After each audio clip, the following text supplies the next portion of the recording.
શીખો ગુજરાતી. હેલો બાળ મિત્રો, શીખો ગુજરાતીમાં તમારું સ્વાગત છે. આજે આપણે કીથી જ્ઞીને અંગ્રેજીમાં શું કહેવાય તે શીખીશું.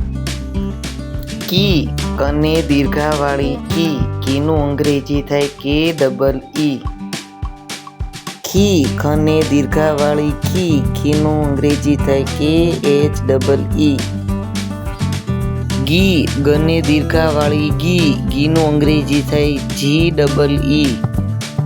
ઘી ઘને દીર્ઘાવાળી ઘી, ઘીનું અંગ્રેજી થાય જી એચ ડબલ ઈ. ચી ચને દીર્ઘાવાળી ચી, ચીનું અંગ્રેજી થાય સી એચ ડબલ ઈ. છી છને દીર્ઘાવાળી છી, છીનું અંગ્રેજી થાય C double H double E. જી જને દીર્ઘાવાળી જી, જીનું અંગ્રેજી થાય જે ડબલ ઈ. ઝી ઝને દીર્ઘાવાળી ઝી, ઝીનું અંગ્રેજી થાય ઝેડ ડબલ ઈ. ટી ટને દીર્ઘાવાળી ટી, ટીનું અંગ્રેજી થાય ટી ડબલ ઈ. ઠી ઠને દીર્ઘાવાળી ઠી, ઠીનું અંગ્રેજી થાય ટી એચ ડબલ ઈ. ડી ડને દીર્ઘાવાળી ડી, ડીનું અંગ્રેજી થાય ડી ડબલ ઈ. ઢી ઢને દીર્ઘાવાળી ઢી, ઢીનું અંગ્રેજી થાય ડી એચ ડબલ ઈ. અણી અણને દીર્ઘાવાળી અણી, અણીનું અંગ્રેજી થાય એન ડબલ ઈ. તી તને દીર્ઘાવાળી તી, તીનું અંગ્રેજી થાય ટી ડબલ ઈ. થી થને દીર્ઘાવાળી થી, થીનું અંગ્રેજી થાય ટી એચ ડબલ ઈ. દી દને દીર્ઘાવાળી દી, દીનું અંગ્રેજી થાય ડી ડબલ ઈ. ધી ધને દીર્ઘાવાળી ધી, ધીનું અંગ્રેજી થાય ડી એચ ડબલ ઈ.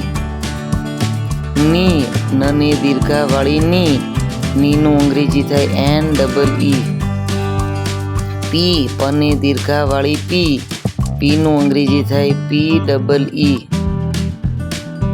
ફી ફને દીર્ઘાવાળી ફી, ફીનું અંગ્રેજી થાય એફ ડબલ ઈ. બી બને દીર્ઘાવાળી બી, બીનું અંગ્રેજી થાય બી ડબલ ઈ. ભી ભને દીર્ઘાવાળી ભી, ભીનું અંગ્રેજી થાય બી એચ ડબલ ઈ. મી મને દીર્ઘાવાળી મી, મીનું અંગ્રેજી થાય એમ ડબલ ઈ. ઈ યને દીર્ઘાવાળી ઈ, ઈનું અંગ્રેજી થાય વાય ડબલ ઈ. રી રને દીર્ઘાવાળી રી, રીનું અંગ્રેજી થાય આર ડબલ ઈ. લી લને દીર્ઘાવાળી લી, લીનું અંગ્રેજી થાય એલ ડબલ ઈ. વી વને દીર્ઘાવાળી વી, વીનું અંગ્રેજી થાય વી ડબલ ઈ. શી શને દીર્ઘાવાળી શી, શીનું અંગ્રેજી થાય એસ એચ ડબલ ઈ. શી શીનું અંગ્રેજી થાય એસ એચ ડબલ ઈ. સી સને દીર્ઘાવાળી સી, સીનું અંગ્રેજી થાય એસ ડબલ ઈ. હી હને દીર્ઘાવાળી હી, હીનું અંગ્રેજી થાય એચ ડબલ ઈ. અળી અળી અળને દીર્ઘાવાળી અળી, અળીનું અંગ્રેજી થાય એલ ડબલ ઈ. ક્ષી ક્ષની દીર્ઘાવાળી ક્ષી, ક્ષીનું અંગ્રેજી થાય કે એસ એચ ડબલ ઈ. જ્ઞી જ્ઞને દીર્ઘાવાળી જ્ઞી, જ્ઞીનું અંગ્રેજી થાય જી એન ડબલ ઈ.